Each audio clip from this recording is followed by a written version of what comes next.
स्वामी, अजून सत्यवान सावित्री आले नाहीत. हो ना, बराच काळ उलटून गेला.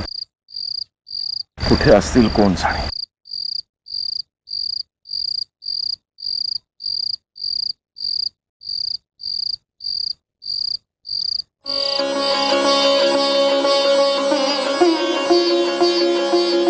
सत्यवती, सत्यवती. स्वामी, आम्हाला सगळं दिसतंय. स्वामी, खरंच. स्वामी, तुम्ही हे खरंच सांगताय? खरंच सांगतोय. हे जमीन, आकाश, झाडं, फुलं, वेली सगळं सगळं आम्हाला दिसतंय. सत्यवती, आम्हाला सगळं दिसतंय. आम्ही सगळं पाहू शकतोय. सत्यवती, खरंच सगळं सगळं आसमंत आम्ही पाहू शकतोय. स्वामी, तुम्ही आता सावित्रीला बघणार. स्वामी, खरंच मी माझ्या सत्यवान आणि सावित्रीला पाहू शकणार. परमेश्वरा,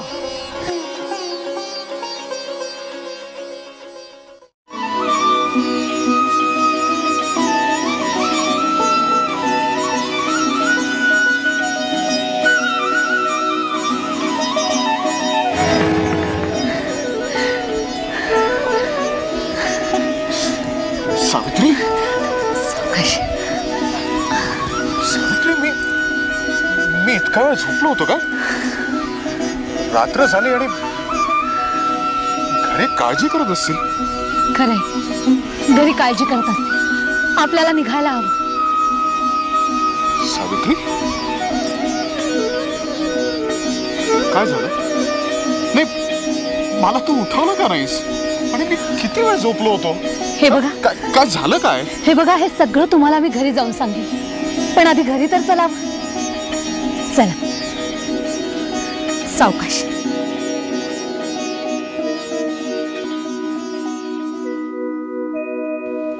सावित्री,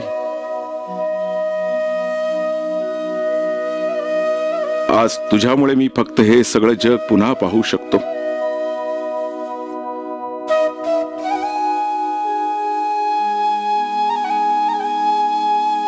माझा सत्यवान सुद्धा केवळ तुझ्यामुळे मला पुन्हा दिसला. सावित्री, तुझी पुण्याई फार मोठी आहे बाळा. काळाशी झुंज देऊन तू आज खऱ्या अर्थाने अखंड सौभाग्यवती झालीस पोरी. आपण वडीलधाऱ्यांच्या आशीर्वादाला मी सार्थक करू शकले, हेच माझं भाग्य. पतिव्रत फळाला आलं.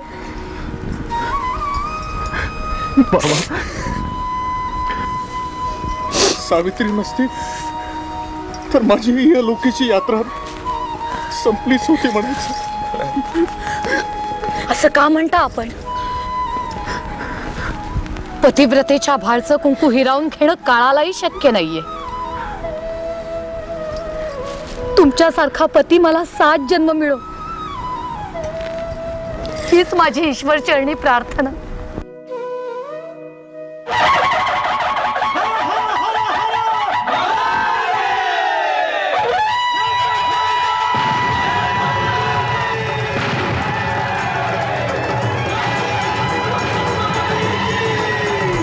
अश्वपती महाराज,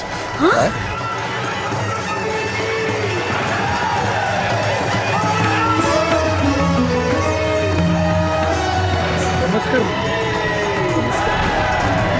अश्वपती, हे सगळं काय? महाराज, महाराज, आपण पाहू शकता महाराज. होय अश्वपती, मी पुन्हा पाहू शकतो. माझ्या या सावित्रीमुळे माझी गेलेली दृष्टी मला पुन्हा प्राप्त झाली. पण हे सगळं काय? ही मिरवणूक कसली? हे आपल्या राज्याची प्रजा आहे महाराज. म्हणजे आपल्याला सन्मानानं पुन्हा राज्यात परत न्यायला आली. महाराज, आपलं राजसिंहासन आपली प्रतीक्षा करताय महाराज.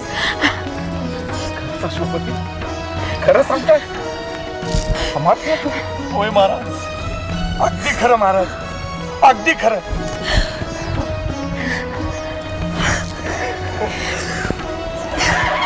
आपण हा राजवेश परिधान करावा अंबारीत बसून पुन्हा सर्वजण राज्यात चालावं. महाराज, आपल्या राज्याचं स्वामित्व आपण सांभाळावं महाराज.